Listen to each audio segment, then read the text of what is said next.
Good morning, everybody. Before we do today's business, I would like to have a point of personal privilege. I want to recognize a very important member of my team, Ryan Giles, and I want to thank him for his service to the committee. Ryan served as my chief nominations counsel during this Congress. Earlier this year, he took on additional role of chief counsel for crime and national security. Previously, Ryan served as chief nomination counsel to Senator Graham in the previous Congress, and he served as general counsel to the Senate Republican Policy Committee and the Senate Homeland Security and Governmental Affairs Committee. He's also a military and law enforcement veteran. Ryan is very mission-oriented, team player, who's always gone above and beyond. He's done great things the right way and is highly respected on both sides of the aisle. As a result, his hard work helped facilitate the historic pace of judicial confirmations this Congress, during which the Senate has been processing and confirming Article 3 judges faster than any time since the Reagan administration. Ryan is now promoted to serving as chief counsel for Senator Thune as majority leader. I wish Ryan the very best in that endeavor, and I thank you, Ryan, for joining our team and being here with us.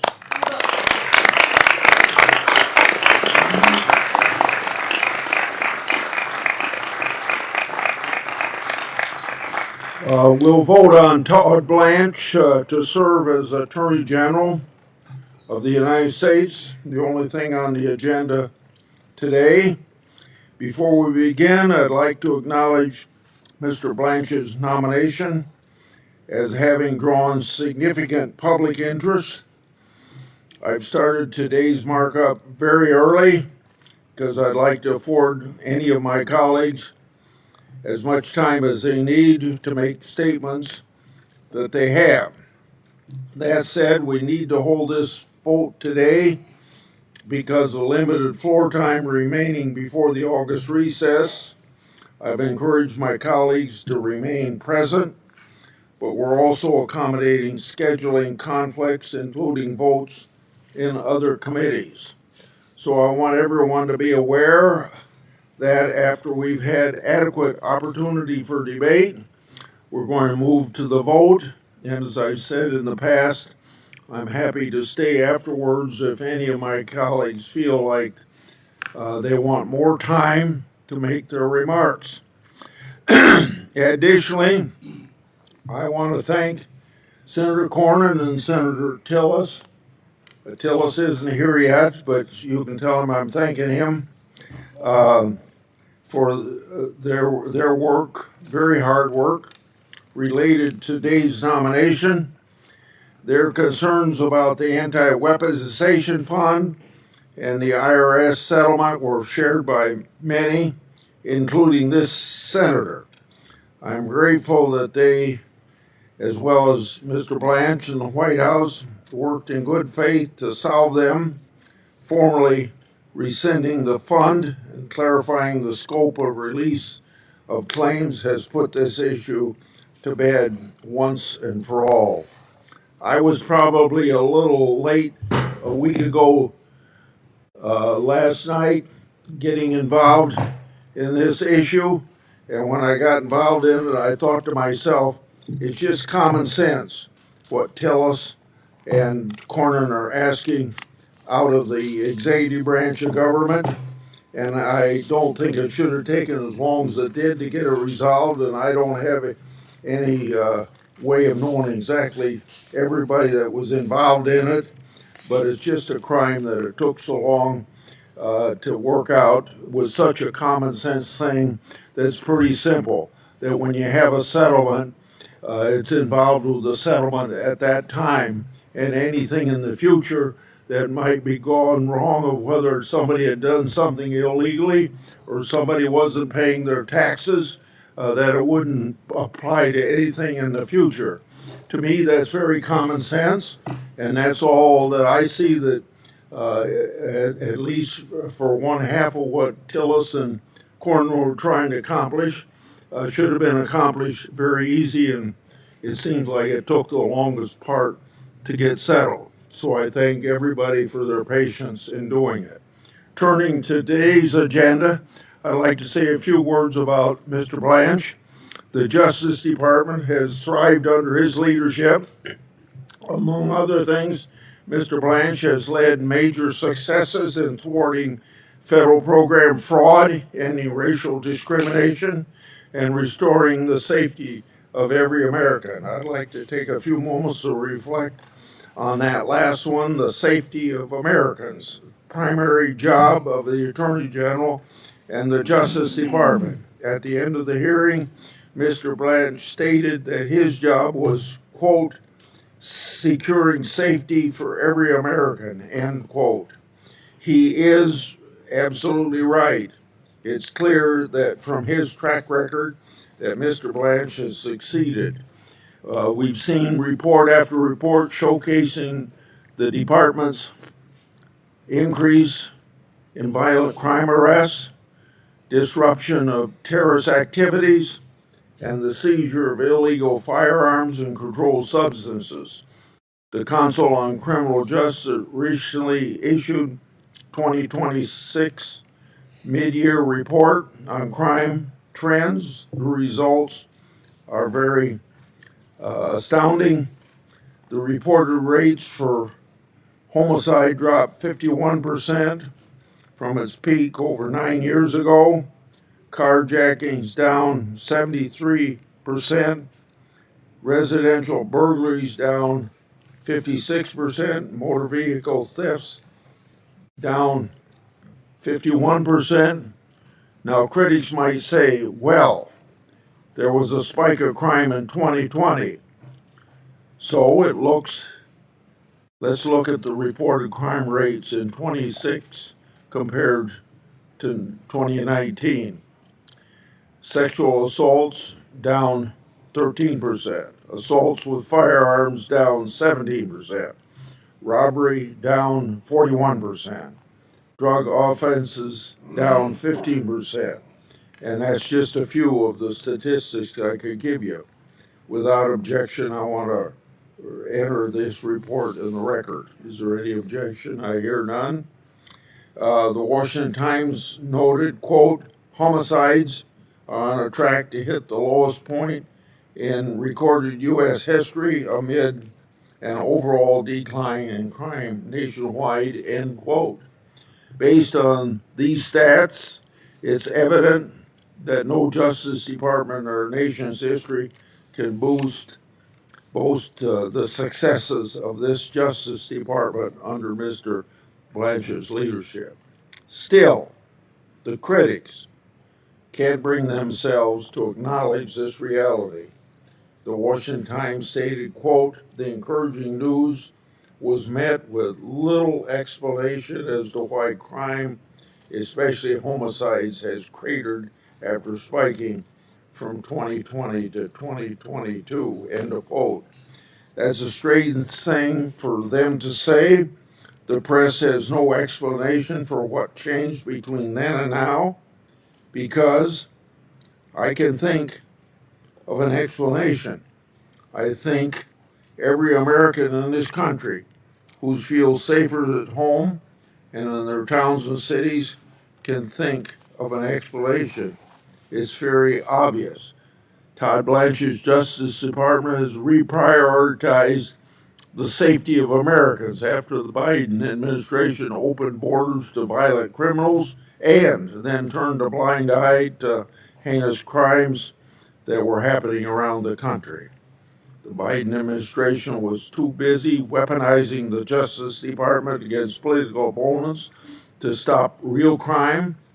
And so please don't forget, whistleblowers and media outlets reported that the Biden FBI even reassigned personnel from investigating child sex crimes to work on January 6 cases. So it's no surprise that when the Trump administration secured the borders and Mr. Blanche did his job prioritizing safety of Americans, crime has come down. But despite clear evidence that America is safer under Mr. Blanche's leadership, some have alleged that he doesn't care about victims. I can think of plenty of victims who would disagree with that.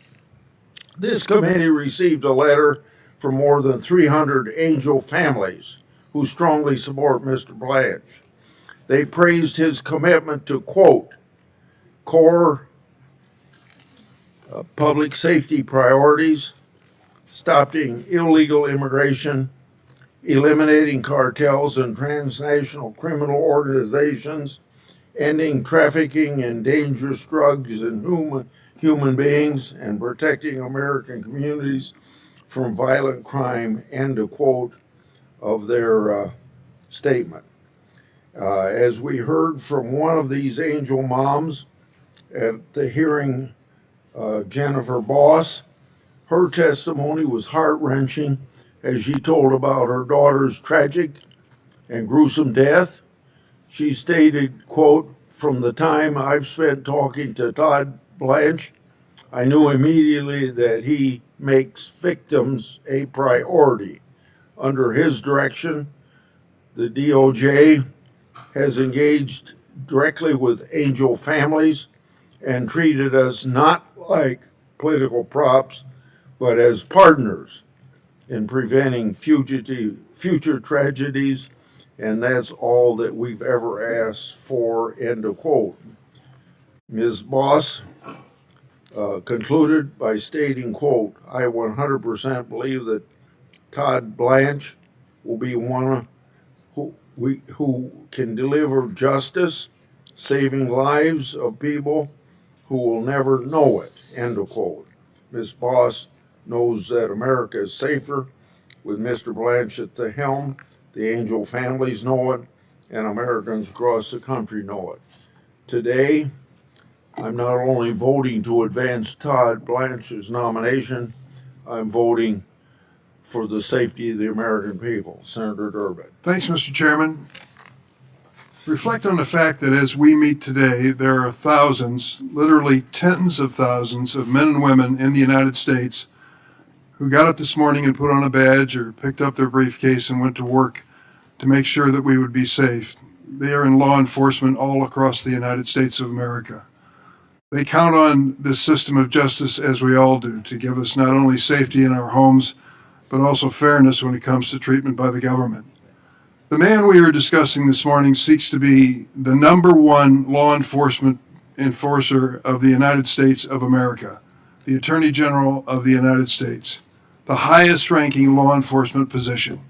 And what have we learned in the last few weeks when it comes to Todd Blanche? We have learned that simply his word is not enough for most of us, not even for some of my Republican friends. Even his word under oath is not credible enough. We have a demand by colleagues that I support, a demand that Mr. Blanche, when it comes to important promises to the American people, put it in writing. Put it in writing. And in fact, he did. Mr. Chairman, the political escapade of the last week has made it clearer than ever that Todd Blanche has no business serving as our nation's chief law enforcement officer. 2 Republican members of this committee said they would not vote for Mr. Blanche unless the J6 cop beater slush fund was permanently and irrevocably terminated. And of course, these 2 members, and I support their position, said to Mr. Blanche, you have to put it in writing if you're going to say those words. President Trump responded, as we might have guessed, as he always does, by doubling down on his position and personally attacking our colleagues. To state the obvious, Mr. Blanche's statement on the slush fund and the IRS immunity agreement are not signed by the parties to the settlement agreement and are therefore unenforceable. The parties could still sue to enforce the agreement, and the cop beaters fund can easily be revived with a new order from the Department of Justice 15 minutes after Mr. Blanche is confirmed as Attorney General. Indeed, the president himself has loudly telegraphed that's his plan. This is the exact issue that the two senators identified as the basis for their objection to his nomination, Blanche's nomination. To my Republican colleagues, you gave Mr. Blanche the benefit of the doubt when you supported his nomination to be Deputy Attorney General. 17 months later, there is no doubt where his loyalty will lie. Take a look at this promise, unprecedented, I believe, in the history of the United States, that somehow Mr. Blanche engineered an agreement, an understanding, a settlement, you name it, that said that Donald Trump will never be held responsible for any violations of tax crimes before the date of this document that was signed. Saying that the president can commit any crime in the tax code and not be held personally responsible? Does that sound like he is being held to an accountability that we all expect of every single American? Instead of serving the American people and upholding the rule of law and the Constitution, Mr. Blanche has aided and abetted the most corrupt administration in the history of the United States. Prior to this hearing, Mr. Blanche told me he, quote, made a mistake, close quote, by creating the January 6th slush fund. Where did he say it? In my office, with witnesses, my staff, to what I'm about to say. When I asked him about this under oath, Mr. Blanche falsely claimed that he never made this statement. That's not true. Mr. Blanche's willingness to casually lie under oath about a statement he made in a room full of witnesses shows the lengths he will go to avoid offending President Trump. Why doesn't he want to concede he made a mistake? We all do that from time to time, right? No, no, no. Manly MAGA leaders do not admit a mistake or use the word sorry. So he was held accountable by the president. Mr. Blanche has claimed he recused himself from matters involving President Trump in his personal capacity. Yet he personally signed the agreement releasing President Trump, his family, and businesses from tax liability. When asked how DOJ justified the slush fund's outrageous $1.776 billion price tag, Mr. Blanche refused to answer. He shows contempt for this committee and for our history by refusing to admit that the sum was chosen to signal support for the January 6 rioters, and many of us remember when they attacked and invaded the Capitol. Those rioters shamelessly invoked 1776 to compare themselves to American revolutionaries. Give me a break. Mr. Blanche told me that a ruling against the settlement was, quote, a hit piece personally directed at him. This is no surprise coming from the man who declared that the Justice Department is, quote, at war, close quote, with the courts. These are not the words of someone who would serve our nation as a top law enforcement official.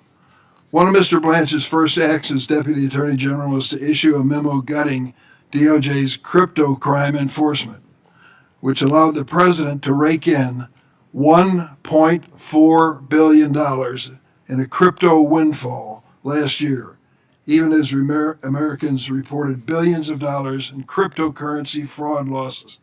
The president did just fine, thank you. Meanwhile, Mr. Blanche still has, through his children and grandchildren, $150,000 in crypto assets. Last year, under Mr. Blanche's leadership, more than 1,000 FBI personnel were pulled off key law enforcement priorities. What was a higher priority than their oath they've taken to uphold the law? They were directed to flag Epstein records and look for any mention of Donald Trump. Mr. Blanche refused to tell me who gave this order, but former Attorney General Bondi made it clear, saying Blanche was, quote, in charge of the Epstein files. And when the Epstein Files Transparency Act forced DOJ to release the files, not only did the department delay reviewing and producing it, it recklessly failed to redact hundreds of survivors' personal information, victimizing them all over again. And they testified before this committee under oath to that fact. Meanwhile, the names of powerful Epstein cronies remain protected, in clear violation of the law. When scrutiny of the Epstein cover-up intensified, Mr. Blanche participated in secret meetings in the White House Situation Room, of all places, to strategize about protecting Trump, not Epstein survivors. Mr. Blanche volunteered to interview convicted sex trafficker Ghislaine Maxwell, a transparent attempt to exonerate President Trump. Just days later, she was transferred to a minimum security camp, which is unheard of, unprecedented for serious sex offenders like her. Mr. Blanche agreed to meet with Epstein survivors after months of pleas, only when his nomination was in jeopardy, and a member of this committee said he wouldn't consider voting for him unless he met with these survivors. He finally met with them for almost an hour. As one survivor, Dan Obinsky, who testified before this committee, said, the meeting was a box-checking exercise. Mr. Blanche refused to take accountability for redaction failures, and he wouldn't commit to following their suggested investigative leads. It is clear that Mr. Blanche hopes to sweep the Epstein scandal under the rug. I thank those survivors for the courage they showed in this room today and around the country for continuing to advocate for survivors and speak truth to power. Mr. Blanche has played a key role in terminating thousands of Department of Justice officials. The chairman talked about his law enforcement record. Let's look at it. The goal is clear. Replace these DOJ officials with unqualified MAGA loyalists who will rubber stamp President Trump's corruption. Under Mr. Blanche's leadership, more than 16,000 employees have left the department. 16,000 employees have left the Department of Justice, including more than a fourth of its attorneys. Many have been fired for declining to initiate vindictive prosecutions or refusing to follow unethical orders, like career immigration litigator Erez Ruvni, who refused an order from Mr. Blanche's former law partner, Emil Bove, to lie in federal court. Mr. Blanche bragged about firing career law enforcement officials simply because they were assigned to investigate President Trump's misconduct. Mr. Blanche is responsible for the department losing thousands of years of law enforcement and national security expertise. This makes all of us less safe. Consider this quote. On Blanche's watch, the Trump DOJ has pursued an unabashedly vindictive agenda of leveraging the government's awesome prosecutorial powers in its public trust against the president's political enemies. These aren't my words. This is the conclusion of the National Review, the leading conservative publication founded by William Buckley. This isn't about Democrats versus Republicans. This is about rule of law versus lawlessness. The Attorney General is supposed to be the people's lawyer. Department of Justice should work on behalf of all the American people. Mr. Blanche continues to operate as the president's personal lawyer, treating the Justice Department like a law firm serving one client, the president. The president has made it clear he plans to keep Mr. Blanche in place as acting Attorney General, a damning comment on his capacity to honorably serve in this role. This committee does not need to legitimate Mr. Blanche's appointment by providing our consent. I yield. Before I call on Democrats to speak, I'd like to have Cornyn and Tillis have a few minutes, and then we'll go to the other side of the aisle. Thank you, Mr. Chairman. The Office of Attorney General is one of the most challenging jobs in the cabinet. You are at the same time the people's lawyer, as Senator Durbin has said, while you are a member of the president's cabinet, subject to being dismissed at the pleasure of the president. It is a very challenging balance to strike, to be sure.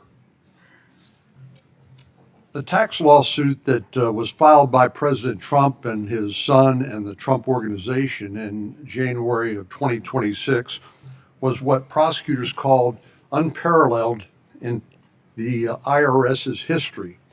A contractor with Bose Hamilton got the job at the IRS for the express purpose of leaking tax returns, private tax returns that of people he thought the public needed to know about. That is a violation of the criminal law, and the contractor is currently serving a 5-year term in the federal penitentiary for that. Initially, when the president filed suit, he sought $10 billion in damages. That is nowhere to be found in the final settlement. The settlement documents also created a roughly $1.8 billion weaponization fund. That is no longer part of the settlement. I've been very clear, as others have, that in order to support Mr. Blanch's nomination, I needed specific assurances in writing about a release signed by the acting Attorney General last May. I asked for written assurances that clarifies the scope of the parties to the IRS audit agreement and that permanently ends the weaponization fund. While this may sound like nitpicking to some, it's critically important not only to me but to other members of the Senate. What Mr. Blanch said under oath in his nomination hearing on these topics was important. He said under oath, subject to the penalties of perjury, that he signed the release he signed only applies to the IRS and the Treasury and only the parties who were defendants and the plaintiffs. And he also said once more that the weaponization fund was dead. This past Sunday, Senator Tillis and I came to an agreement after numerous meetings with the Department of Justice and Mr. Blanch on an agency interpretative guidance document that reaffirms what Mr. Blanch said in his sworn testimony in front of the committee. This document will help limit the substance and scope of the audit protection to the defendants in the lawsuit, the IRS and the Treasury. And it limits it to the parties to the audit settlement. It limits the parties to the audit settlement to the plaintiffs, the people who brought the lawsuit, and no one else. And importantly, it was retroactive, stated to be retroactive, not prospective, doesn't apply to future audits, but does settle all claims that were subject to the lawsuit and those that could have been brought in that lawsuit. And again, importantly, it ends the weaponization fund. The DOJ has repeatedly said that this is their legal position and interpretation, including filings in the Floyd versus Department of Justice in the Eastern District of Virginia, and Dunn versus Trump and Citizens for Responsibility and Ethics in Washington versus Trump in the District of Columbia. They've been consistent about their assertion on behalf of the United States of America that the weaponization fund is dead. And of course, I expect them to live up to that in any future litigation. Given this agreement with Mr. Blanch, I expect the department to live up to this in future litigation, and I will vote to advance him out of the committee today. But my vote to advance Mr. Blanch's nomination goes beyond this document. We need a stabilizing force at the Department of Justice, and Mr. Blanch deserves the opportunity to provide that as opposed to continuing to serve in an acting capacity and as the Deputy Attorney General. The Department of Justice does not need a temporary, unconfirmed nominee as our nation's top law enforcement officer. President Trump needs someone in this role as well with a strong legal mind, but who also is close enough to him to give him confidential legal advice to tell him hard truths. I thought what Mr. Blanch said during his hearing was very important. He said, I can give the president confidential legal advice, but of course, he doesn't have to follow it. He was elected president of the United States and not me. That's the fact. I would advise Mr. Blanch not to be afraid to capitalize on that earned trust when necessary for the good of the country. I want to thank him for being willing to work with us, Senator Tillis and me, and I want to commend my staff, led by Francie Rooney and others, for their hard work on these negotiations. I'm glad we could address these issues here in committee so that this nomination can move forward, and I'm grateful to the chairman for giving me and Senator Tillis the latitude to do so. Senator Tillis. Thank you, Mr. Chairman, and thank you, Senator Cornyn. I am by no means going to match up against Senator Cornyn, a lawyer and a former judge, except to say that I believe that we have addressed the concerns that I have. The first one I call the payout pot for punks. I've never liked this 1776 fund. It made no sense to me, and I thought it was an insult to the police officers and the people that defended us on January the 6th. It's done. It's been rescinded, and I am satisfied. I also feel like Senator Cornyn addressed the other piece of it that has to do with the audit to my satisfaction. You know, the thing that interests me, and I'm kind of curious about the speeches that come after here, is how everybody has this view of they are as pure as the driven snow, and it's the other side that has a problem. I think we both have a problem, folks. If you want to talk about weaponization, take a look at the Biden administration.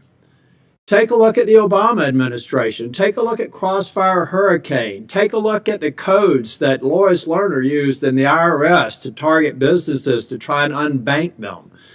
Take a look at the prospective pardons on the way out the door that President Biden did for family members, for staff members in Congress. The bottom line is nobody is clean here. And until we start recognizing this behavior is bad, we're just going to one-up it. Maybe it's a little bit more intense in this administration than the last one, and that a little bit more intense than the prior administration, and so on and so forth. But folks, we've got to end this stuff. We do. I'm going to support Mr. Blanch's nomination, but what I hope I see out of him is a bending of the curve of this absurdity. The 8647.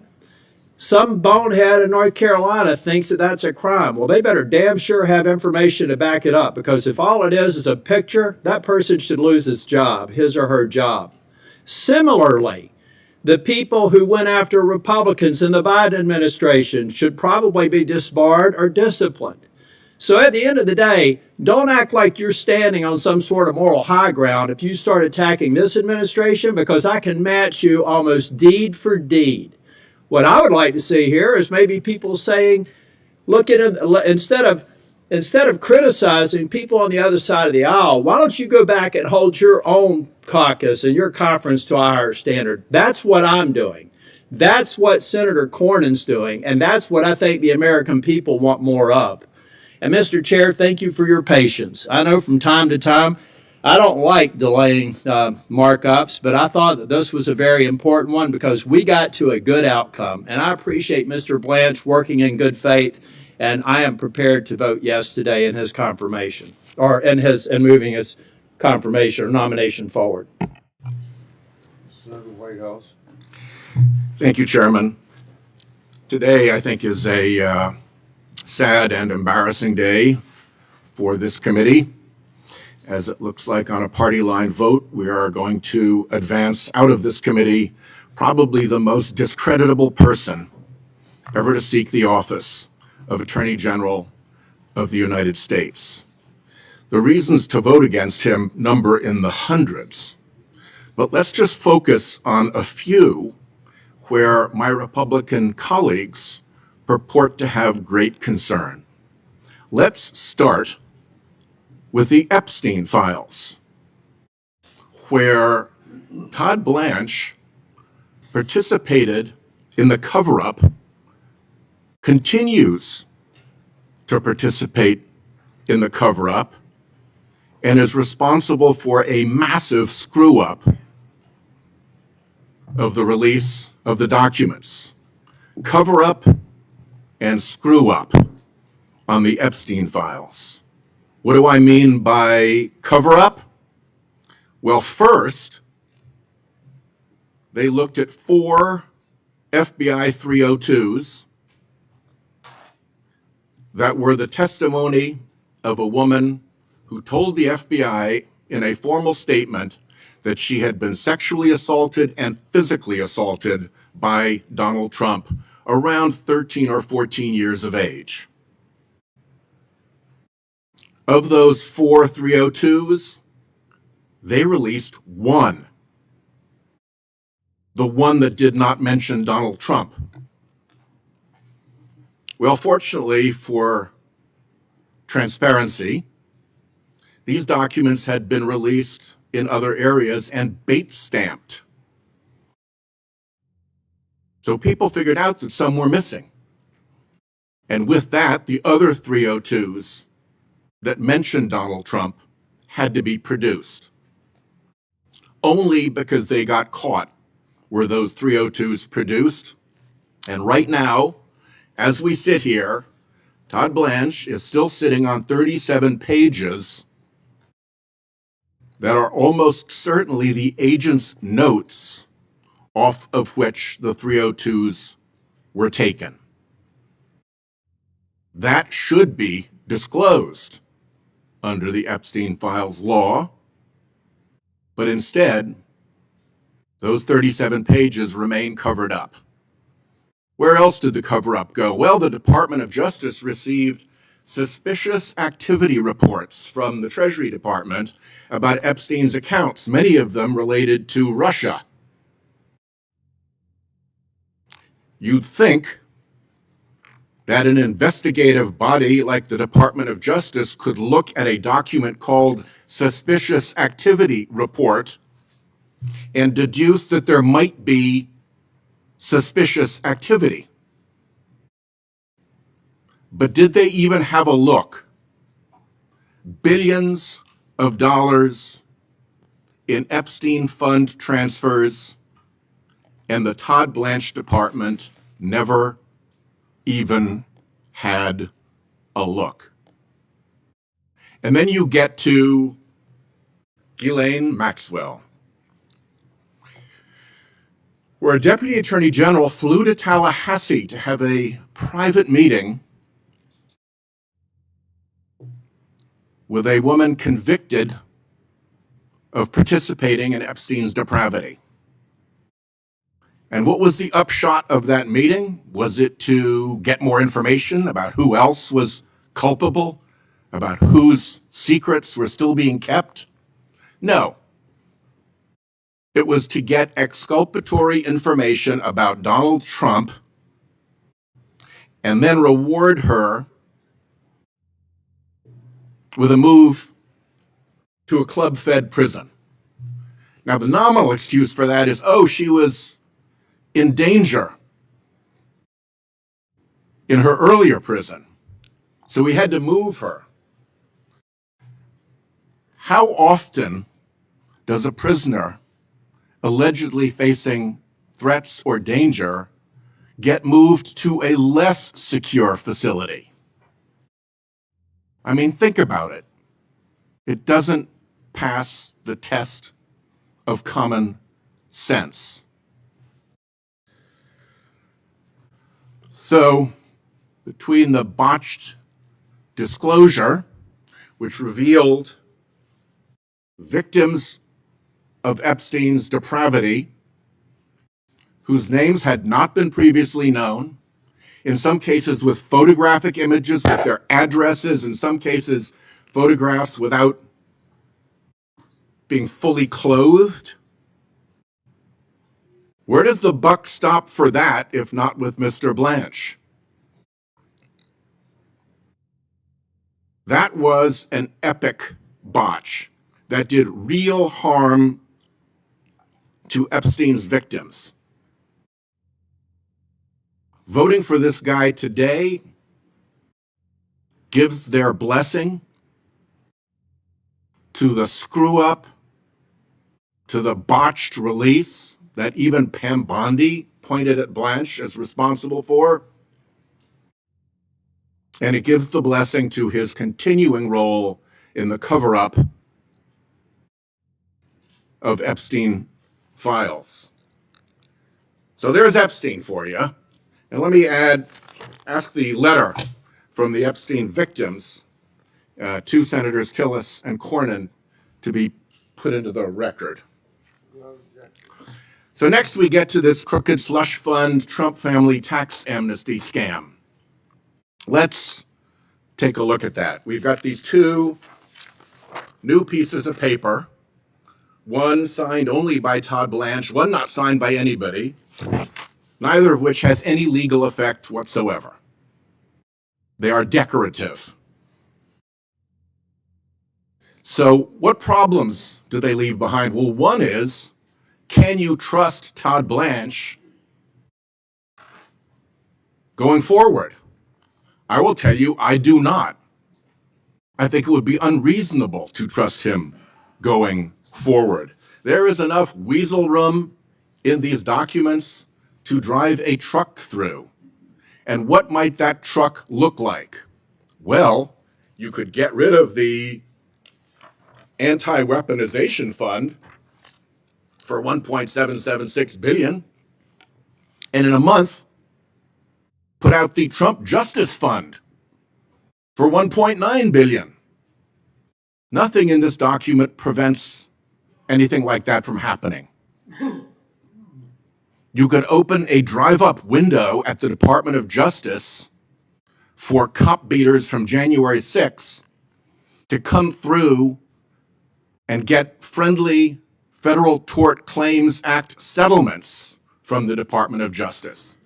They're already handing out settlements to Trump's allies. What's to prevent the drive-up window? Come on in. Here we are. We got the friendly form for you to file, and here's a check. Nothing prevents the cop beaters from being funded by the Trump Department of Justice. But let's assume that we really have made a big improvement here. Let's assume that the burglar has been forced to give back some of the jewelry he stole. Being forced to give back some ill-gotten gains doesn't mean you're not still a burglar. There's a question of the man's character, that he was willing to get into these schemes in the first place, into what George Will called the sludge of self-dealing of this administration. Even if there isn't Slush Fund 2.0, and even if there isn't the drive-up window for cop beaters, there's a real problem with an individual who would agree to that in the first place. To me, that should be disqualifying. And the last bit on that is how he got there. Let's not forget that there is an ongoing proceeding in Florida in federal court with an open question whether Todd Blanche committed a fraud upon the court. We don't hear that term, fraud upon the court, very often. It's probably the worst thing you can accuse someone of in a court proceeding. It means you're an officer of the court. It means you abused the process of the court, and you did so in order to accomplish an unjust and wrongful result. It's actually worse than contempt of court. It is so bad that in the history of the Department of Justice, no senior official has ever been even accused of a fraud upon the court. And we're advancing this guy before that question is settled in Florida, while there's still a bar issue, a disciplinary issue with the New York bar related to that misconduct. Fraud on the court is a big deal, and it's not going away. Then last of all, you've just got the general dishonesty and incompetence of the operation that Todd Blanche is running. And I'm not going to go through the list. It would take the whole day. But let me go through a couple of summaries of it. The Economist magazine, not exactly a left-wing publication, had its lead article, its cover article, on the U.S. Department of Justice, title, Degradation in Process. Degradation in Process. I ask unanimous consent to add that article to my remarks. Without objection. Then here's a story from ProPublica. Federal judges chastise Trump's Justice Department for unlawful, unethical, and unseemly conduct. I'll just read the first sentence. Across the country, federal judges are calling out Department of Justice lawyers, questioning in unprecedented ways whether they can be trusted to tell the truth or uphold centuries-old legal norms. Ask unanimous consent that that article be added to the record. Without objection. So ordered. And then there's a group called Just Security, which reads through decisions from federal judges around the country and gathers the incidences in which the federal judge has challenged the integrity or the competence of the Department of Justice. It's about this thick.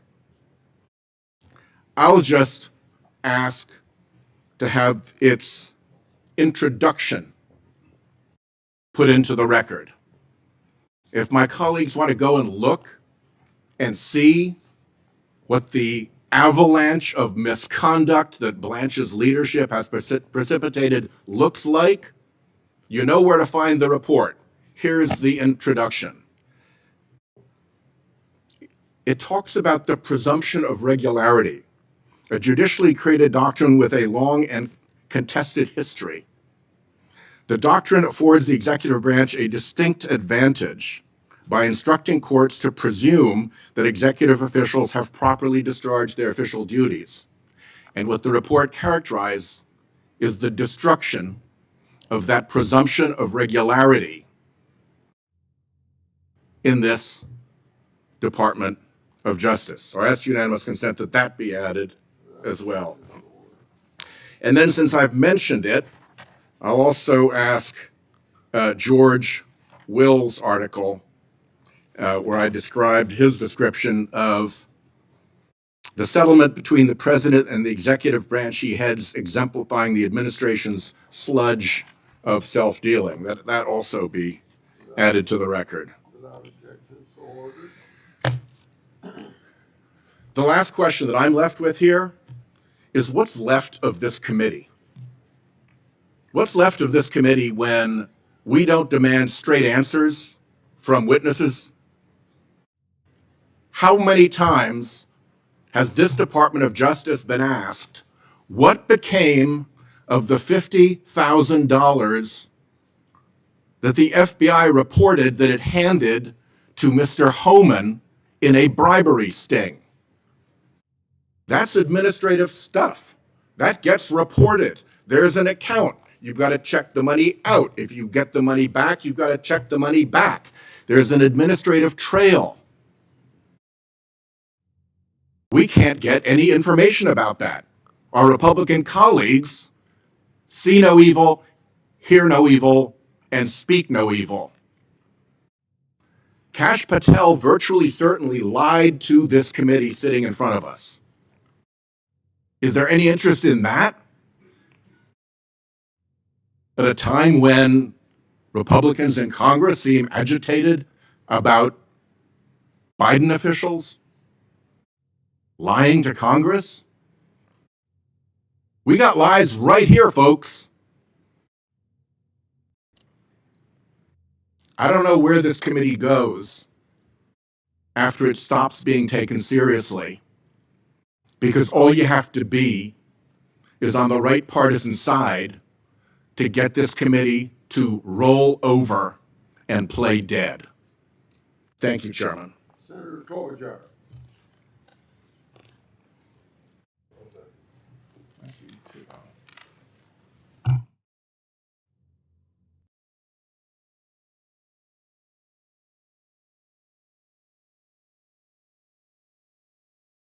Thank you very much, Chairman.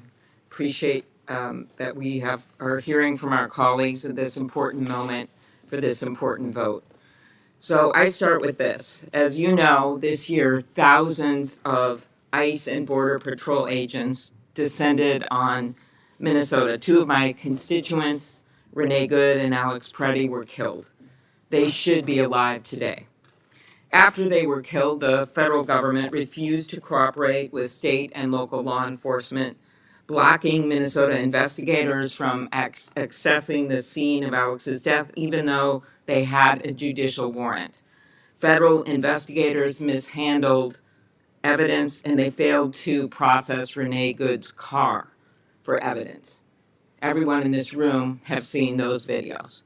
Everyone in this room knows that at the very least, those cases should have been and should be investigated, and they are now. Instead of cooperating with local law enforcement, which I pressed the department to do from the beginning, and as the Justice Department had done in past cases, including following the assassination of Speaker Melissa Hortman and her husband, the marching orders from the Justice Department to federal prosecutors in Minnesota were to investigate Renee Good and her wife. Joe Thompson, who is the lead fraud prosecutor in my state and who I recommended to serve as acting U.S. attorney under this administration and was appointed as acting, he resigned after that. He resigned along with 14 other prosecutors because they did not believe what they were being asked to do was ethical. These are career prosecutors, no politics, not interested in politics. And then, more than 6 months after Renee and Alex's death, when I asked Acting Attorney General Blanche if the department would finally fully cooperate with state law enforcement in these investigations, he said it depends on what full cooperation means. The floodgates were open to some extent. Some information was finally passed along to the state, but it is unclear if they have all the information that they need. Minnesotans deserve transparency and accountability, and not just for the killings. We also saw repeated violations of Minnesotans' constitutional rights. I asked Todd Blanche about one such case. I asked if it is unacceptable for federal agents to forcibly enter someone's home without a warrant and drag them into the street without even checking if they have the right person. This happened with a Hmong elder, a U.S. citizen, saying he was a U.S. citizen, dragged out in his underwear and Crocs, thrown into a car, and driven around for an hour before they realized they had the wrong guy. Mr. Chairman, when I asked Todd Blanche about this, and if this was a violation, he said it depends, and it was not a black or white answer. Mr. Chairman, what is black and white is that a nominee to be the chief law enforcement in our country should be able to condemn the actions taken in that case. Upholding the independence of the Justice Department is vital to its legitimacy. I know this firsthand.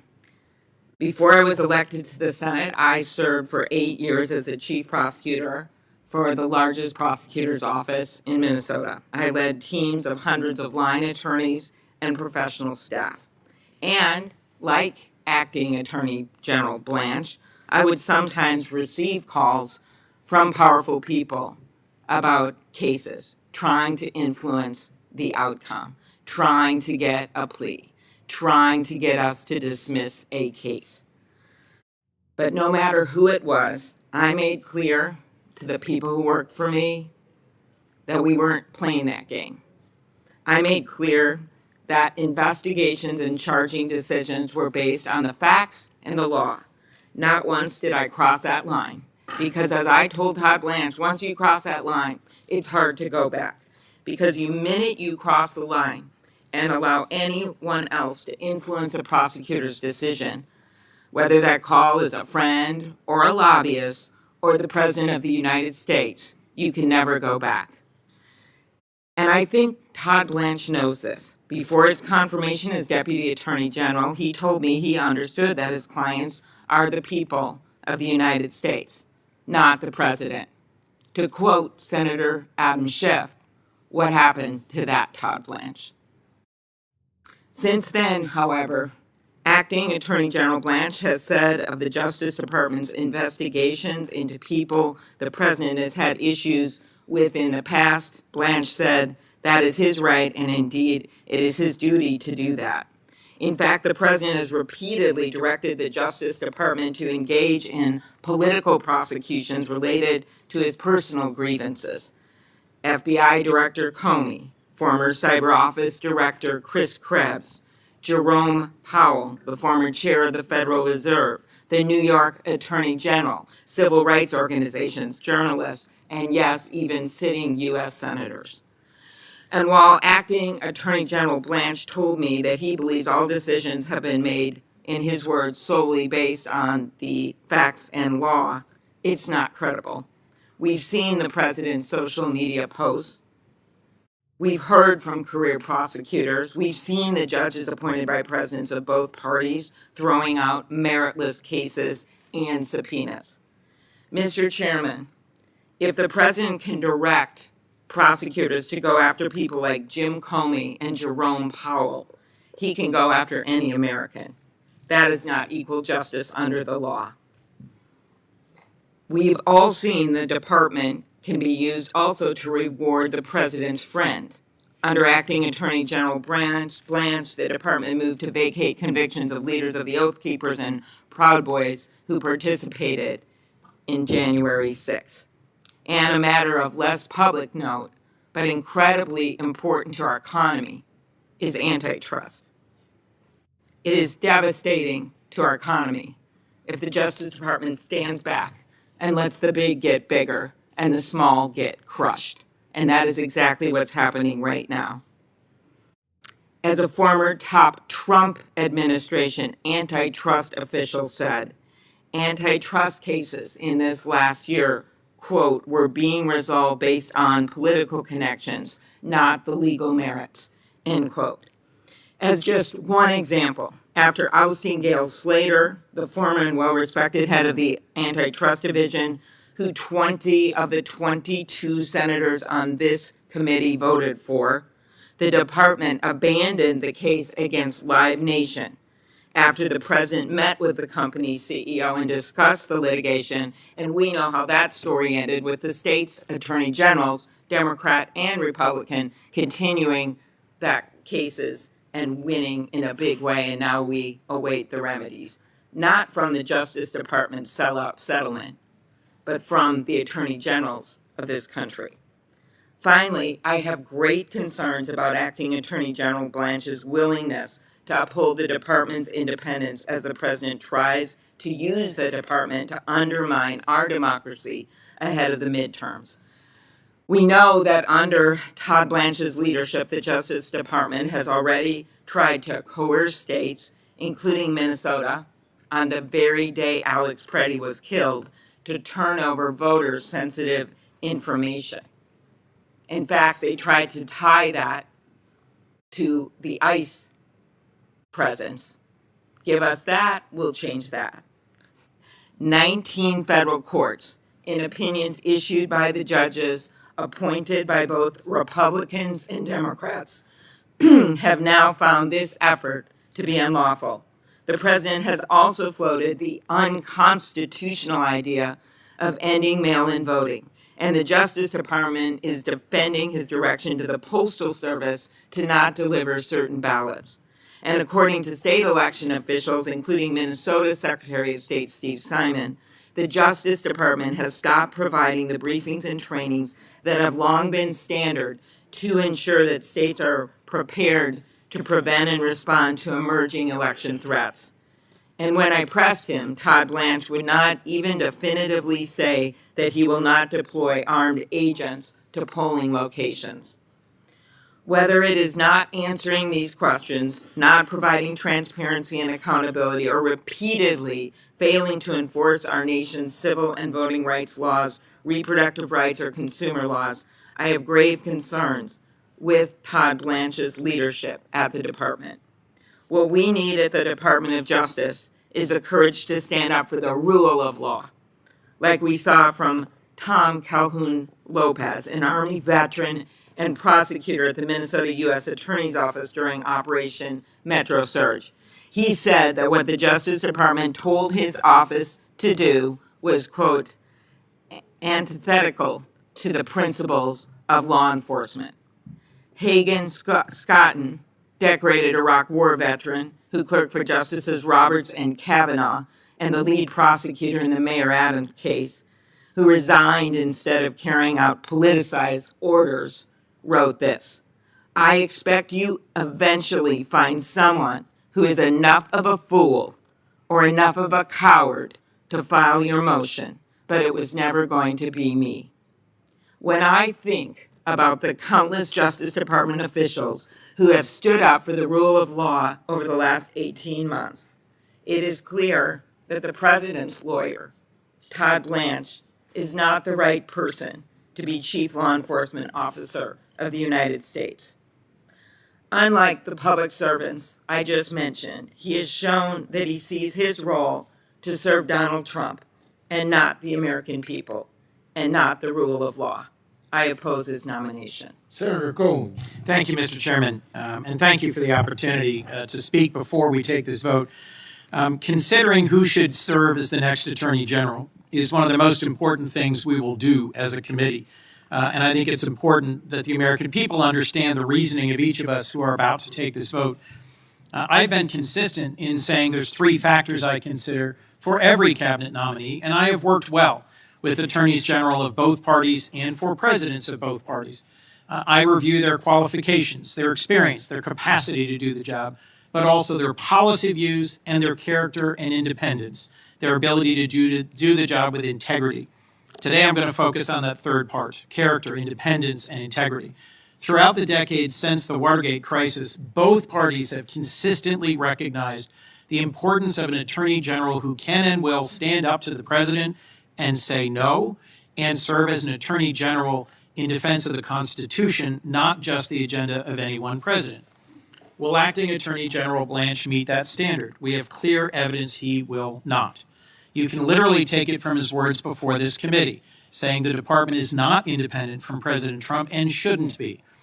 And frankly, among many things that have been articulated in great detail by Senators Whitehouse and Klobuchar, I think the anti-weaponization fund as a proposal and a concept, along with the sweeping liability release order that Mr. Blanche signed, might well be the most brazenly corrupt and unethical thing this administration has attempted.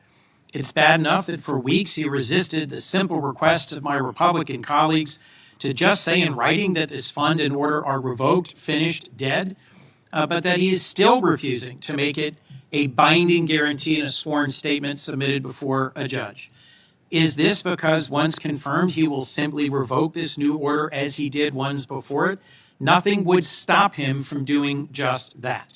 I have enjoyed serving with Senator Cornyn as co-chair of the Law Enforcement Caucus, with Senator Tillis on important intellectual property issues, but we will vote in opposite ways today, and so I thought it was important to lay out why. In my view, we never should have gotten to this place. As acting Attorney General, when asked by the President to do something plainly unethical and corrupt, Mr. Blanche should have simply said no. He did not do that. And I pressed him in his confirmation hearing whether he even tried to talk President Trump out of this widely rejected plan, and he refused to answer. So let's just talk briefly about transparency. They've called themselves the most transparent administration and Department of Justice in our history. But in fact, they're as transparent as the wall behind us, whether in Mr. Blanche's refusal to answer questions about the anti-weaponization fund, refusal to advocate for victims rather than perpetrators in the Epstein matter, or his willingness to answer my request for transparency on a FISA court ruling that both the chair and ranking of the Intelligence Committee have requested be released, or the OLC opinion underlying ongoing boat strikes in the Caribbean. I met with Mr. Blanche last week. I raised these issues with him, and I await his replies. Our citizens want and truly deserve an independent and transparent Department of Justice. I don't think Mr. Blanche can or even wants to deliver on that goal. So I ask my colleagues to put yourselves in our shoes. If 4 years ago we were considering the nomination of an AG nominated by the previous president who had said and done these exact things, what would you have done? And I urge my colleagues to vote against this nomination. I will be voting against Mr. Blanche, and it's my hope that he will surprise me and exceed my expectations, but with a heavy heart, I am fairly certain he will not. Senator Blumenthal.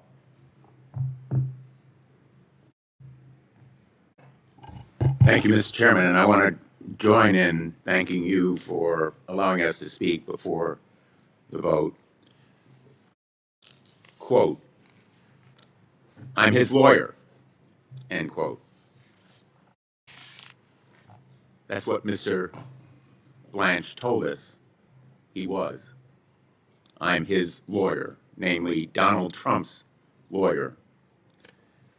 Maya Angelou famously said, "When someone shows you who they are, believe them the first time." Todd Blanche is Donald Trump's lawyer. He will say anything, do anything, conceal anything for his boss. Much as in organized crime, the consigliere would do anything, say anything, and conceal anything for his boss. That is why Mr. Blanche was held by a judge in Florida to have committed a fraud on the court. Todd Blanche is now, in effect, committing a fraud on Congress. The documents that he has submitted, and I will hold them up here, that purport to change some agreement are, in effect, a nullity. They are meaningless. They have no effect. They are non-enforceable. In just a few weeks, thousands of young law school students will begin a contracts course. What they will learn is that a contract can't be modified or changed by some outside party when there is a meeting of the minds. And there was, in effect, an agreement, a meeting of the minds between Donald Trump and the United States of America to settle his case. Now, Todd Blanche purports to change it. This document is a sham. It is a sham and a fraud on the Congress insofar as it seeks to change our minds by representing something that is patently false. Commentators have talked about loopholes. There are no loopholes here. This document itself is a sham. In fact, one of its statements is that it incorporates all of Todd Blanche's testimony before this committee. I want to hold up one part of that testimony. Todd Blanche himself says that that agreement is an enforceable document. So I suppose if President Trump's counsel sought to enforce it, potentially they could. Of course they could. Tomorrow, Donald Trump's counsel can go to court and seek to establish that trust fund, that thug fund. Senator Tillis called it a payout to punks fund, if he chooses to do so. It is an enforceable agreement no matter what Todd Blanche says about it. And if you don't believe me, you can listen to one of the most ardent advocates of that anti-weaponization fund who said the quiet part out loud on Twitter just recently. Mike Howell, who Chairman Grassley called as a witness before this committee last year, retweeted Mr. Blanche's announcement with his own commentary, quote, "can be undone after Tuesday. The anti-weaponization fund is great." The President of the United States yesterday in the Oval Office repeated his commitment to the anti-weaponization fund. We don't need to say the quiet part out loud. The President is shouting it. The position of United States Attorney General is a position of supreme trust. Any of us who have worked in the Department of Justice, I was the United States Attorney for Connecticut, knows that the Attorney General of the United States, like every lawyer who represents the United States, has a trust in going to court, in making representations. There is a presumption of regularity when a government lawyer appears before the court. That's the sacred trust that a government lawyer bears. Todd Blanche has betrayed that trust. And his betrayal of that trust is disqualifying for his nomination. Todd Blanche showed us who he was also when he, during this hearing, referred to the attack on the United States Capitol on January 6th as events. They are not events. They were a riot, an insurrection, an attack on the Capitol. We were there. We know what it was. It was a violent, unlawful attack on our nation's capital that cost brave members of law enforcement their lives. He purports to stand for law enforcement, and yet he is in favor of a slush fund that in effect rewards those individuals who attack Capitol Police in that insurrection and riot. And he refuses to see it for what it was and describe it to the American people accurately and truthfully. His prescribed, rehearsed lines prepared by the White House legal team are meant to protect the president's feelings. They demonstrate an unwavering loyalty to the president. That is the through line. He is the president's lawyer. He showed us who he was as well when he was talking about reproductive rights. In a private call last week, Mr. Blanche again said the quiet part out loud. In fact, he shouted it.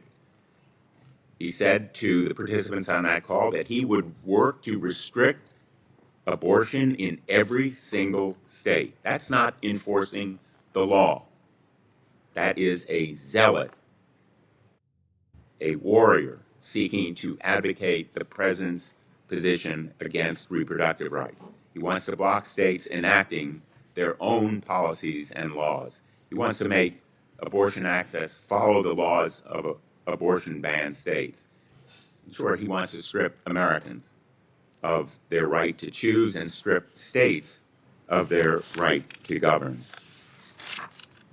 The part of this agreement that purports to limit the immunity under our tax laws and protect the president against audits is in fact no limitation.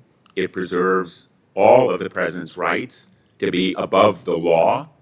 No person is above the law, but Todd Blanche is agreeing to put the president above the law.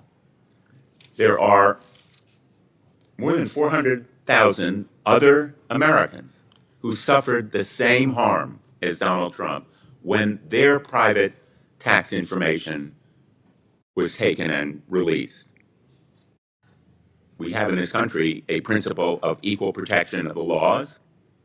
Presumably, if Donald Trump gets this deal, they would be eligible to assert their claims for the same rights. If Donald Trump is protected against paying hundreds of millions of dollars in taxes by this deal, perhaps so should they in claims they may file. The cost to the government is staggering if this deal is approved as Todd Blanche purports to do. And that deal is still in effect as a result of these documents. Mr. Blanche showed us who he was when he ducked and dodged my question about deep-sixing and killing an investigation into the possible pay-to-play commutation of an individual who was pardoned, David Gentile. David Gentile reportedly paid $2.5 million to to a broker to obtain clemency, which robbed his witnesses, his victims, of nearly $16 million in restitution. When a United States attorney tried to investigate, Mr. Blanche reportedly killed the probe. That is not the behavior of an attorney general who upholds the trust of this position. That's the behavior of Donald Trump's personal lawyer. Finally, the most sacred right we have in a democracy is the right to vote freely and fairly. My fear is Todd Blanche will be Donald Trump's lawyer in suppressing the vote and distorting the count. He will defend Donald Trump if the president sends militia or ICE agents or the National Guard to the polls to disrupt the elections. He will defend Donald Trump if he seeks to distort the count after the election. My fear is that Todd Blanche will represent Donald Trump. He will be his consigliere, and he will put Donald Trump ahead of the American people and the right to vote. I cannot support him. I regret that this committee will, in effect, betray its trust in the party line vote that is to follow and approve Todd Blanche as Attorney General of the United States. And I will be introducing a resolution today rejecting this tax immunity deal as possible precedent, seeking to stop it from becoming a means of others seeking the same kind of illegal privilege that Donald Trump will have as a result of this deal. Thank you, Mr. Chairman. Senator Ronald. Thank you, Mr. Chairman. I think it's very important to hear from members before this vote is taken. I asked Mr. Blanche questions in three broad areas during his hearing 2 weeks ago. First, I asked him about the Epstein files. Specifically, I asked whether he would cooperate with the New Mexico Department of Justice's investigation into Epstein's Zorro Ranch. And I asked if he would help state law enforcement get the information that it was seeking from the Epstein files. At the hearing, he said DOJ would cooperate, but in follow-up questions for the record, he dodged. And I understand that DOJ is actually stonewalling the New Mexico Department of Justice in its request for information in its investigation.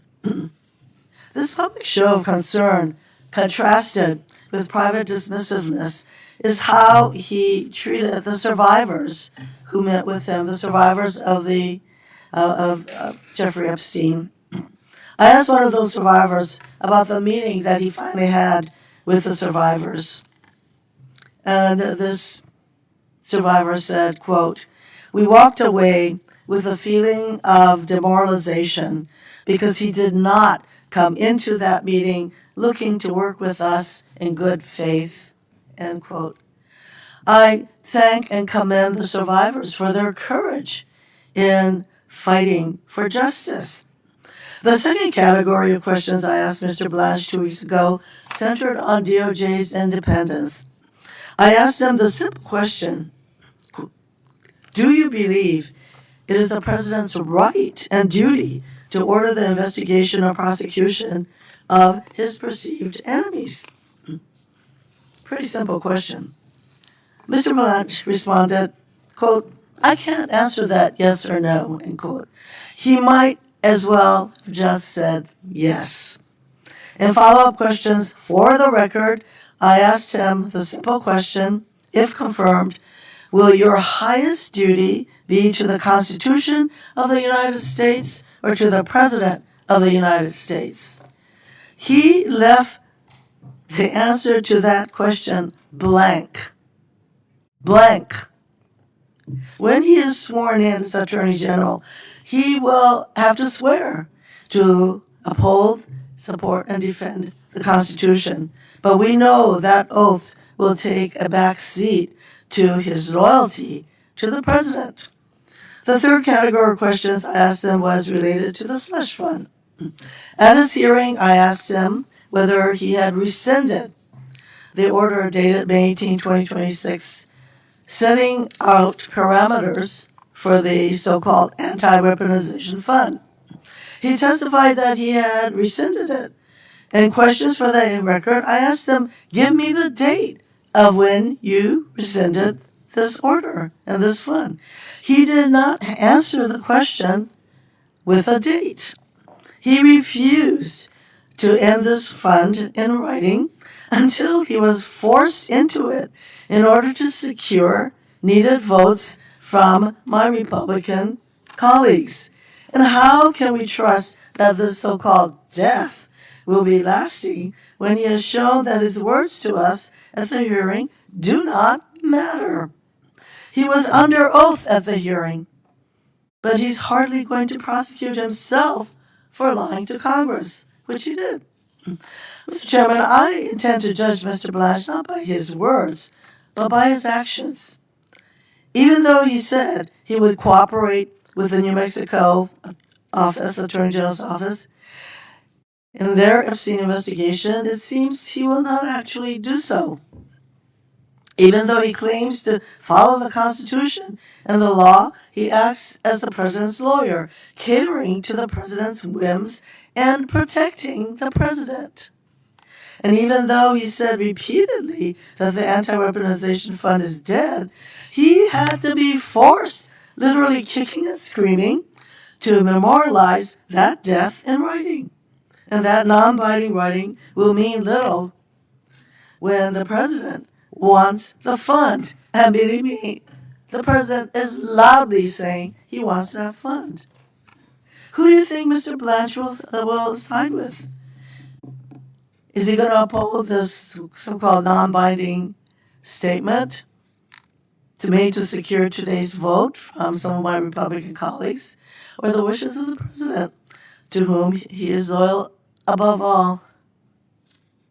At a time when the Department of Justice has lost thousands of career attorneys with millennia of combined experience, and when DOJ's independence from politics is no longer in existence, I cannot vote in favor of someone whose actions so clearly make him ineligible to serve as Attorney General, even of a department as compromised as this Department of Justice, which basically is a department of retribution and revenge. I urge my colleagues to vote no as well. Thank you, Mr. Chairman. Senator Booker. Mr. Chairman, I am shocked. I think I've been here 14 years. I have not seen something as farcical as what I've witnessed over the last few weeks. We have a nominee that it seemed like some of my colleagues in a noble way were saying is unqualified unless he gives some kind of guarantee that what we now know on both sides of the aisle, Americans think is absolutely outrageous. A slush fund had been created for the president to dole out to people who've done the most awful things, literally people that stormed the Capitol and beat police officers in this building would not get taxpayer dollars as some kind of reward. Universal disagreement on that, and the fact that a president of the United States is not above the law and shouldn't be able to cheat on their taxes. And so I sat back for days now looking forward to us, at least of all the things that Todd Blanche has done that is disqualifying for this job, I thought at least we were going to be able to get an end to that nightmare.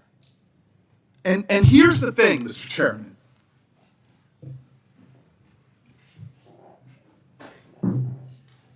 Here's the thing, Mr. Chairman. You even have conservatives coming out and saying these things are not worth the paper they're drawn on. I have a lot of respect for my colleagues, love the state of Texas, but I'm going to say it very clear. This is all hat and no cattle. It's hard for me to say this as a plant-based guy, but where's the beef? Where's the beef? This is ridiculous. We got nothing. No guarantees whatsoever that this slush fund still can't go forward. We got nothing that the President of the United States can't cheat on his taxes and have no accountability. Dear God, folks, it's not like we're talking about a president who is a saint. No president in the history of this country has been caught in tax cheating more than this one. A Pulitzer Prize-winning documentation of his tax cheating came out in 2018. Pulitzer Prize! Donald Trump said, I'm going to sue you, it's all wrong. That suit was thrown out because the president is a tax cheat. But it didn't stop with that. He was a tax cheat with his nonprofit as well. He created a so-called charity, but what did he do with that charity? It was cited by the state of New York for self-dealing, for tax cheating, and was shut down. We have a known arsonist, and we have just in this committee given him a whole barrel full of gasoline to light on fire our tax laws and have no accountability for the conflagration. This is so ridiculous that we are sitting back here and allowing this to happen. A president that we know is a tax cheat. That is a fact. That is a fact. We have now just given him an immunity to his tax cheating. Now, here's an admission I'm going to make to my colleagues on the other side. We've had presidents that have done things that, to me, do not pass the smell test and do not pass the appearance of impropriety. I think this committee should pass a law that no children of presidents should be able to grift off their parents' office. To me, it is ridiculous the corruption that we have normalized in America. That presidents' children can go out and sit on boards and make money. That is wrong and that is corrupting. But they have become so obsessed with the millions that the Bidens have made that they have ignored completely the billions of dollars that the Trump family is making. That is like being obsessed and using a magnifying glass to study the stain on the living room carpet when behind you is a mountain of excrement covering the living room couch and coffee table. This is so outrageous, the lack of proportionality going on my colleagues, it is laughable. This is absolutely insane that we have a president of the United States that has now made $2 billion. Doing what? Wow, he's such a shrewd businessman. Let me create my own crypto coin and have foreign nations invest in it. Oh, and by the way, if you are a corporation in America, put my children on the board and they'll get no bid contracts. This is the Judiciary Committee. We're supposed to be checking and balancing this nation. Why have people on both sides of the aisle given up on any trust in government? It's because we're surrendering any shred of integrity left. And now we're letting an attorney general become the highest law enforcement officer in the land and putting no holds whatsoever. I had hope for 2 weeks that we would get something. 2 weeks that we would have something substantive to stop the world's greatest presidential tax cheat from cheating. And we've done nothing. And this man is going to now sail to the floor, and history is going to show it. I know what's going to come out in history on this president, and I know what's going to come out on Todd Blanche. And the simplest way that should outrage any shred of decency my colleagues have, because this isn't left or right, this isn't presidential or enrichment, this is the deepest, most sacred urgency of this committee, and I know colleagues on both sides care about it. Victims of crime should have justice. And here in the United States of America, one of the greatest sex trafficking rings we've ever seen, when only 2 people, over 1,000 women, sexually assaulted and raped, only 2 people have been held accountable. There are other criminals out there that haven't been found. And what did the man that we're talking about becoming the Attorney General of the United States, what did he do? Well, he joined in the Situation Room in the White House Y'all know what the Situation Room is, right? This is where we go to deal with the greatest national security threats in a classified room to deal with the safety of our nation. And yet this administration in the Situation Room calls an emergency meeting at which Todd Blanche was there to say, what are we going to do because the president appears in the Epstein files hundreds of times. They didn't get together to say, this is really bad. This is eroding trust in the justice system. This is eroding trust in the rule of law. We have to find a way to hold powerful people accountable. No, they came together with Todd Blanche in the room. How do we protect the president? And what happened after that? One of the most unusual things in the history of our country happened after that. Todd Blanche, at the highest heights of our Justice Department, ran to the prison of Ghislaine Maxwell.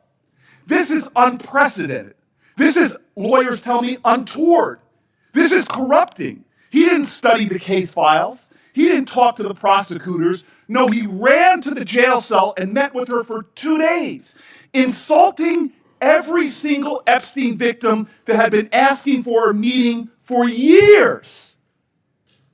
And after 2 days of meetings, did we get information that led to an indictment? No. Did we get information that led to new opens of investigations? No. Did we get one more conviction? No. What did we get? That a convicted sex offender was able to leave her confinement and go to the cushiest prison in our land, that by Bureau of Prison Law, by DOJ law, is a violation of their principles.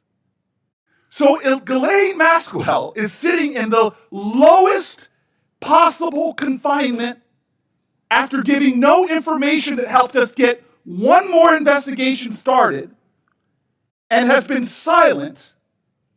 And the man responsible for that, we are about to make the Attorney General of the United States of America. This man is not our lawyer. He is not America's lawyer. He is about to become Trump's sword against his adversaries and shield against any scrutiny. The shield is going to shield him from tax cheating. The shield is going to shield him from investigation for any involvement he may have had in Epstein's deeds. And the sword, I've seen it. Unprecedented that the Attorney General should investigate colleagues here on this committee. This is farcical. It would be literally laughably funny if it wasn't so dangerous. We are about to put a person in one of the most powerful positions in the land, vital for not only enforcing the law, protecting national security, but also vital for upholding our democracy.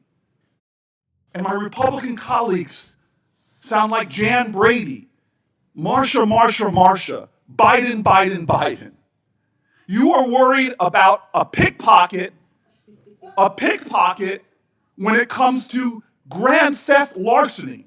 When it comes to our democracy, you're worried about someone who is doing petty theft while there is the murder of our democratic traditions going on before our eyes. We are in dangerous waters, folks. We are in dangerous waters.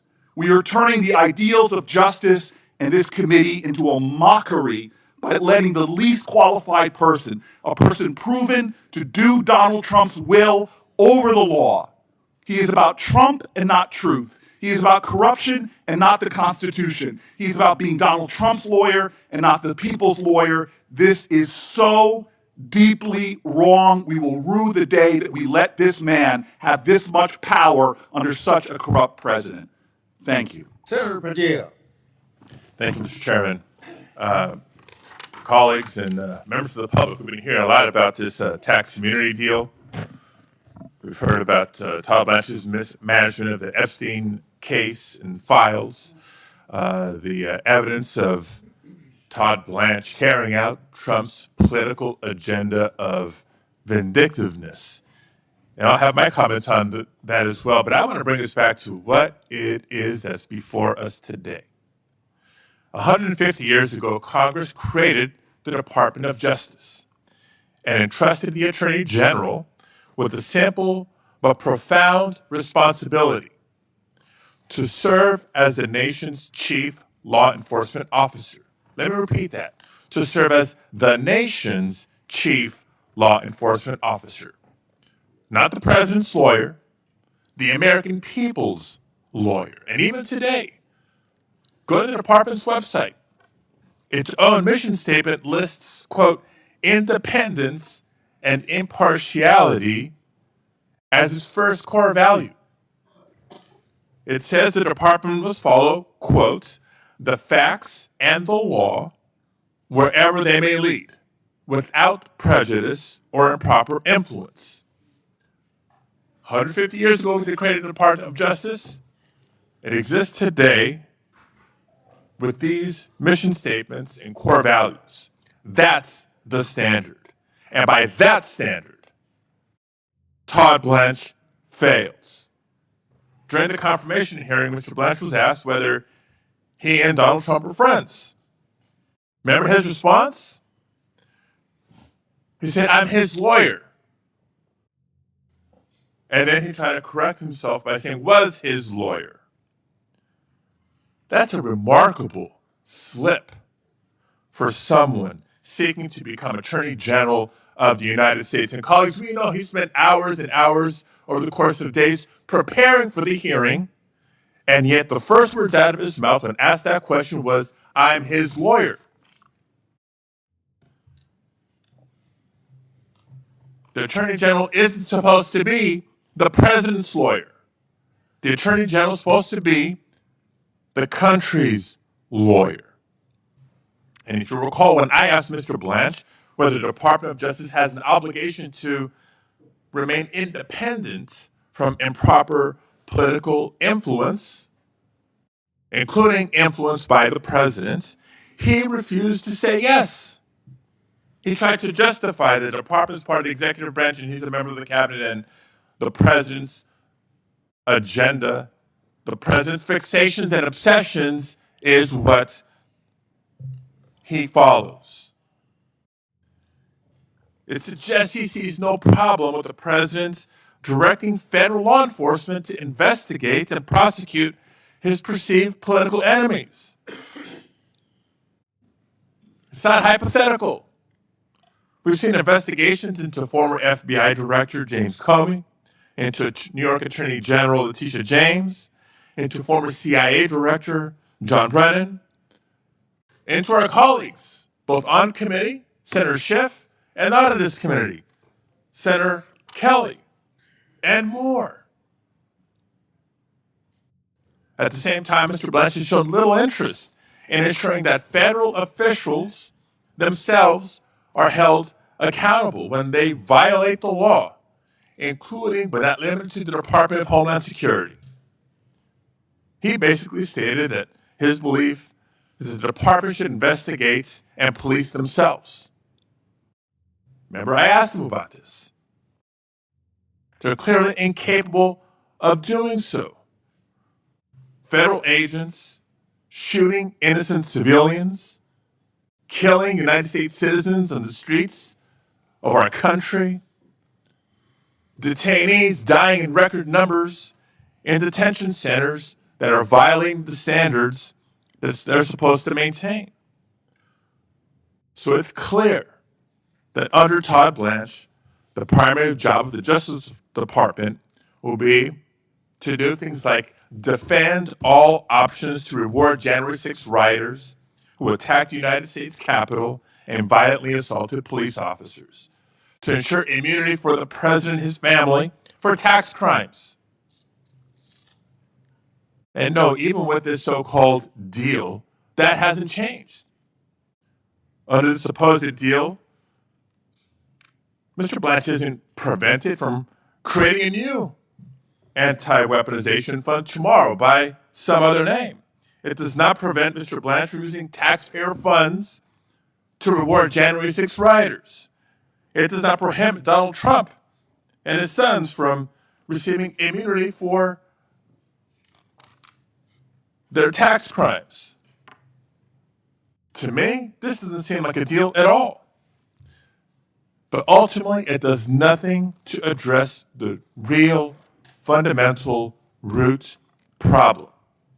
The Department of Justice, with no independence, a department that enables corruption that it should be prosecuting, a department that rewards people who violently stormed the Capitol and assaulted law enforcement. What message does that send to supporters of the president after the next presidential election when we try to certify future results? All this while the administration is ignoring the true plight of working families across the country who feel not just burdened but buried by the increased costs. What does that say to crime victims across the country, survivors of sex trafficking?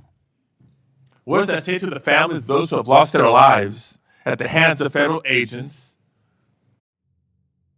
and agents face no accountability? This is not equal justice under the law. This is not the Department of Justice the way it's supposed to be. This is not an attorney general that the American people deserve. Our country deserves better. Todd Blanche is not fit, and I urge my colleagues to oppose this nomination. Tell our Republican members that we have 2 speakers left, and to get over here so we can vote after Senator Schiff's done speaking. Senator Welch.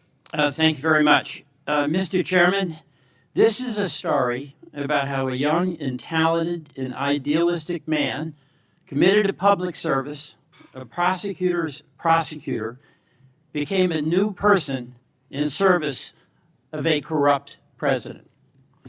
It's a story of ambition and loyalty and political calculation eroding resistance and idealism.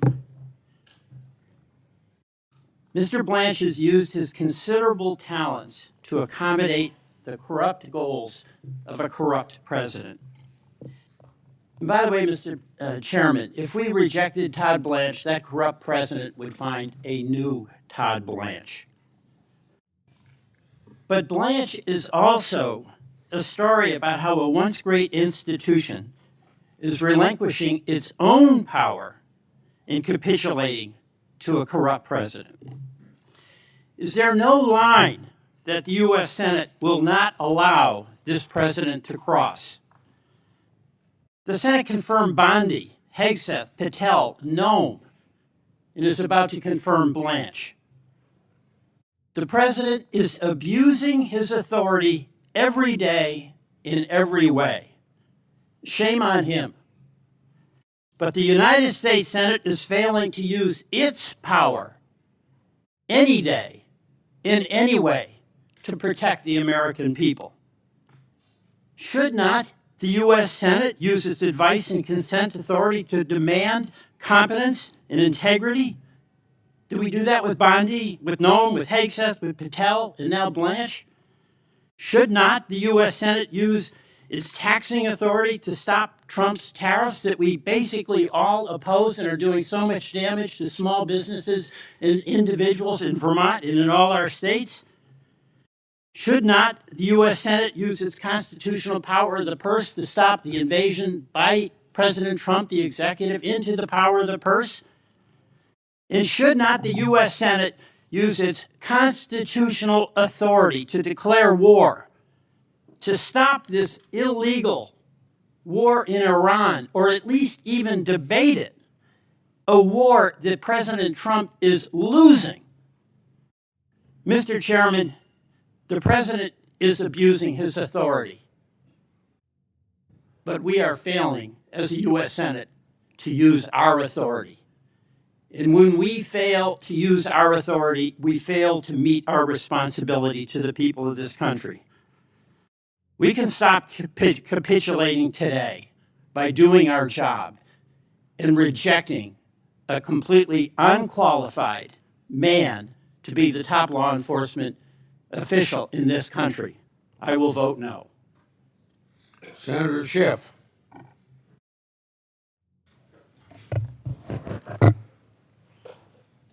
Thank you, Mr. Chairman.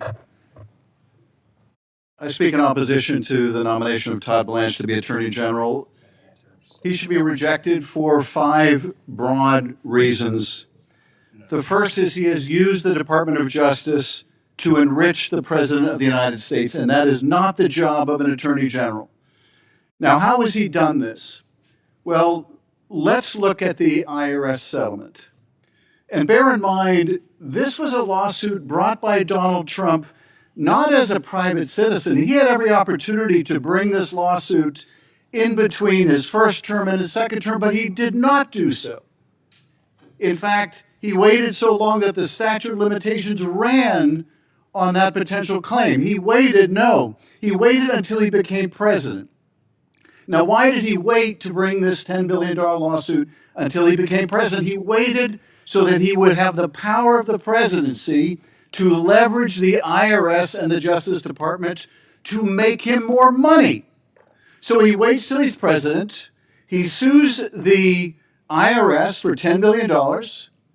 In a stunning act of self-dealing, he purports to settle with himself. He's represented by his personal lawyers on the one hand and by his other lawyers at the Department of Justice on the other hand, in a collusive use of the litigation process that was found by a judge in Florida to be a potential fraud on the court, to be brought for an improper purpose of extracting some kind of financial benefit to the president, and boy, was it a benefit. By some estimates in Forbes, $600 million of tax benefit for the president, his family, his sons, the businesses, the affiliates, and all the rest of that.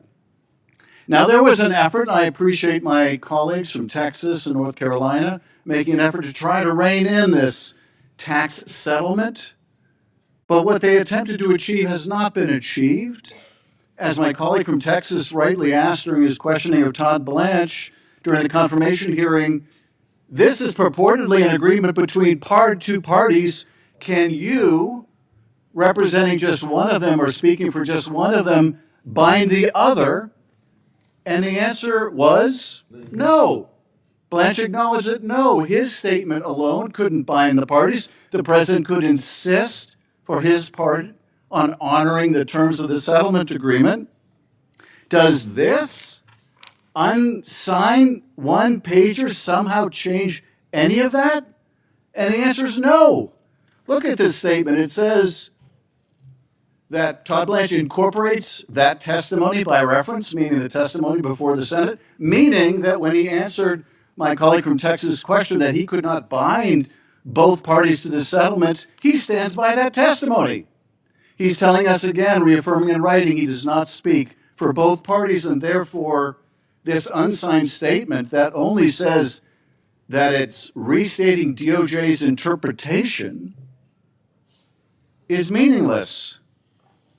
And that interpretation, according to this unsigned document, is that the order only has any effect, including on any release of claims, on the named parties in the lawsuit referenced in the order. But let's look at the named parties in this.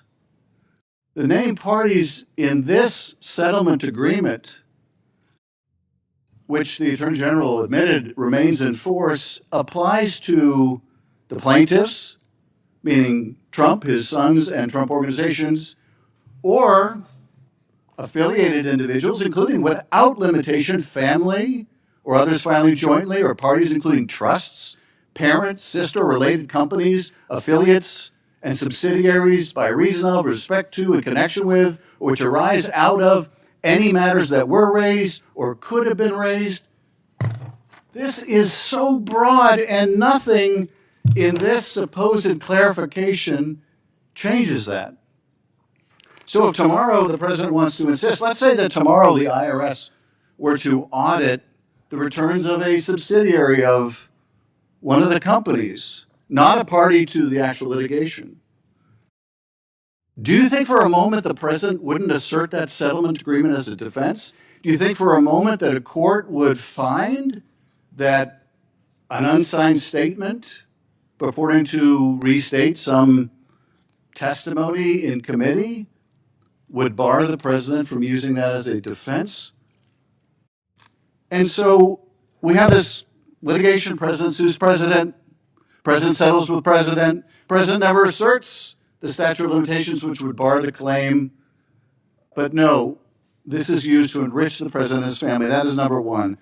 We should not confirm an attorney general who views his job as enriching the president of the United States. Number two, we should not confirm an attorney general who believes that he has a right and a duty, the president has a right and a duty to go after his political enemies. Look, I understand my colleagues upset that their toll records were subpoenaed, but I didn't hear any of you complain when my toll records were subpoenaed during the first Trump administration, but let's set that aside. Do any of you think that's equivalent to the Justice Department under Todd Blanche seeking to indict two of our colleagues for a video they made that stated the plain truth that you can ignore an illegal order that you indeed have a duty to? I mean, how can any of us countenance an attorney general who would do such a thing? Or as my colleague from North Carolina says, brings a Seychelles case. How absurd is that? Can there be any doubt that that was brought simply because he's on the president's enemies list? I know I'm on that list. The president reiterated just the other night that he hates me, which I can tell you wounds me deeply. He's entitled to his own views about me or anybody else. He is not entitled, however, to use the Department of Justice to go after his political opponents. And the day we say that's okay, and the day we confirm an attorney general who says that's okay, is the day that the rule of law becomes merely an unenforceable idea, a quaint acknowledgement of a past Justice Department in which the rule of law once mattered. We should not confirm an attorney general who believes the president has a right and a duty to use him to go after his enemies. Number three of the reasons why we should not confirm Todd Blanche is that his efforts to protect the president and others in the Epstein files investigation is a scandalous abuse of power. He withheld documents implicating the president to protect the president. He has never been able to shed his role as criminal defense lawyer for Donald Trump. He withheld records, only complied even partially with the requirement of the law that he disclose them when he was found out in that effort of cover-up and concealment. And what's more, his mismanagement of the release of the files has victimized the victims again by publishing their names, their likenesses, their photos, their addresses. We should not confirm anyone so incompetent, someone so indifferent to the suffering of these victims, someone who only met with them because he was going to be refused confirmation for his refusal to do so. Someone who met with the prime co-conspirator of Epstein, Ghislaine Maxwell, and sought exculpatory statements from her, brought no one of any experience with the case. Who would do that as an experienced prosecutor? Go interview someone in custody in a high-profile case without bringing anyone who worked on that case who could tell them the questions to ask, who could press them when they dissembled and lied, as this witness has a history of doing. And then oversees her transfer to a minimum security prison and gives us the false explanation here in the Senate that he did so to protect her from threats. Such a person should not be confirmed as Attorney General. Number four, he has sought to compensate cop beaters with your money, with taxpayer funds. And I have to say again, nothing in this new signed document of the Attorney General, nothing in this stops the president from doing it. And the president has told us he fully intends to do this. Indeed, they're already paying off the president's cronies. Do you remember Michael Flynn, the erstwhile national security advisor to the president, he's already been paid $1.25 million of your taxpayer money. This is a guy who pled guilty twice to lying to the FBI about his contacts with the Russians, and he's already made $1.25 million off your money, not using this weaponization slush fund, but using the DOJ's victim fund, the judgment fund, as a slush fund. And these cop beaters are already signaling their intention to file claims under the Federal Tort Claims Act. So even if the weaponization fund doesn't move forward, they're using the same mechanism to pay off these cop beaters and cronies of the president. And nothing in what Todd Blanche signed is going to stop that. What will stop that is a statute passed by this committee in the Congress that prevents this, that prevents taxpayer funding from going to these cop beaters. That is the only thing that will prevent it, and we haven't done it. Number 5, this is an attorney general who's violated the Code of Ethics. Now, that may seem like a small thing given all the other violations, but it ought to matter to us. He violated in this IRS slush fund tax settlement case, as the judge in Florida found and suspects, and referred him to the Bar Association for his conduct in that collusive settlement. But more than that, during his testimony to this committee, I asked him about comments he made to CPAC, that conservative convention. Remember those comments he made bragging about how there wasn't a single person left standing in the Justice Department or the FBI who had anything to do with the cases against Donald Trump, and how he was applauded at CPAC for that.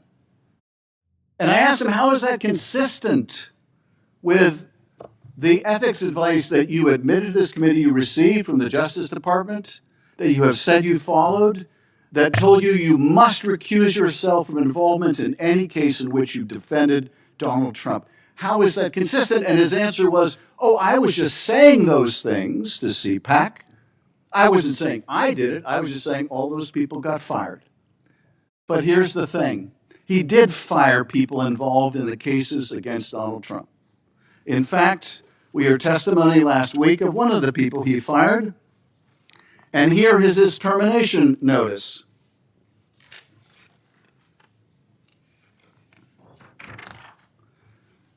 This is Todd Blanche's signature on a notice of removal from federal service for Peter Carr. Peter Carr was one of the primary spokespeople for Jack Smith's investigation. He was the spokesperson against the president in the president's prosecution for inciting a violent attack on the Capitol. Todd Blanche writes, this memorandum serves as official notice that you are removed from your position of public affairs specialist with the Department of Justice.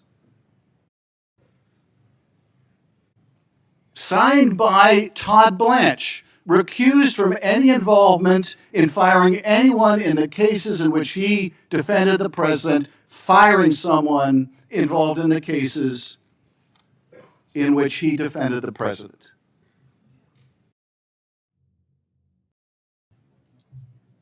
So this is someone who has violated his code of ethics blatantly, misled this committee in testimony, supported the establishment of a fund for cop beaters, concealed and covered up documents implicating the president in the Epstein files, gone after the president's enemies, and used the DOJ to enrich the president in a collusive settlement. Is this who we're prepared to confirm as Attorney General? It appears so. The fundamental problem with Todd Blanche is not that he's inexperienced, not that he's not capable, not that he's not intelligent. The problem with confirming Todd Blanche is that he has never been able to shed his role as criminal defense lawyer for Donald Trump. He just can't do it.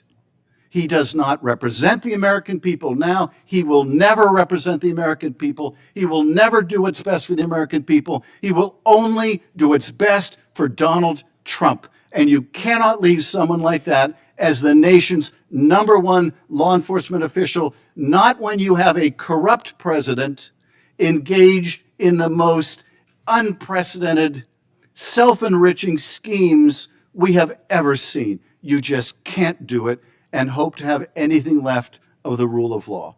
I urge a no vote on this confirmation, and I yield back. We now turn to the nomination of Todd Blanche to be Attorney General. The clerk will call the roll. Mr. Cornyn. Aye. Mr. Lee. Aye. Mr. Cruz. Aye. Mr. Hawley. Aye. Mr. Tillis. Aye. Mr. Kennedy. Aye. Mrs. Blackburn. Aye. Mr. Schmidt. Aye. Mrs. Britt. Aye. Mrs. Moody. Aye. Ms. Graham. Aye. Mr. Durbin. No.